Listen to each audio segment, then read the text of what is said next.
The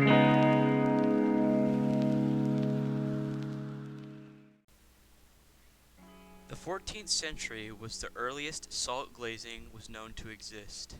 It became popular in Germany, and the technique soon was mastered. After, it was known as one of the most favored techniques at the time and soon spread across Europe around the 1500s. Some say salt glazing was the first discovered by Dutch potters who noticed an interesting effect when they used old herring barrels to fuel their kilns. Unglazed pots emerged with a shiny but somewhat rough finish.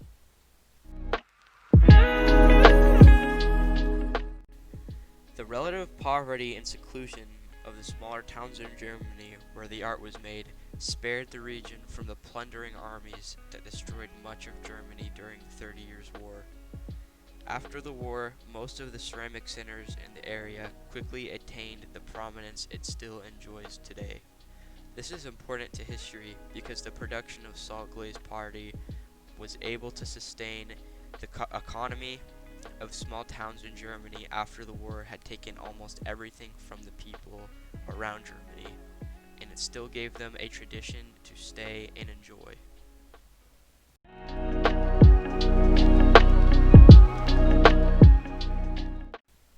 German salt glazed pottery is extremely functional and focuses on products such as wash pans, mixing bowls, pitchers, jars, jugs, and many mugs. While they are used for functionality, in some cases artists will take the ceramic and turn it into a beautiful piece of art, painting complex patterns onto the piece. It is favored by many to have blue painted designs on the cups, plates, and mugs, and is still popular to this day, most specifically leaf patterns and floral designs.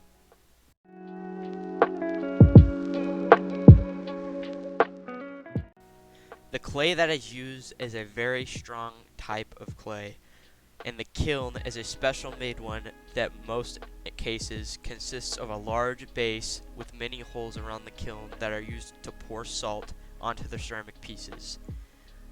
Vapor glazing is the name of the technique, which was received from the sodium vapors caused by the salt that the potters throw into the kiln when the pottery reaches high temperatures during its first or second firing.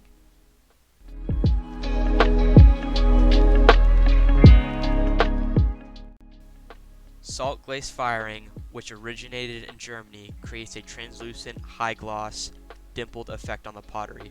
Sometimes hand-painted decorations in blue, rusty brown, or purple are applied. This is the main specialty that is used to make the salt glazed pottery. The kiln is wood fire, which adds a smoky finish to the pieces. The salt combines with the clay only at temperatures over 2200 degrees Fahrenheit, so only high quality clay able to withstand such temperatures can be used. In Westerwald, the natural color of such clay is gray, hence the gray background of the pottery. Neither can most glazes withstand up to 2200 degrees. This is why you will see blue cobalt on most of the ceramic pieces, because it is one of the few that simply doesn't burn off in the kiln.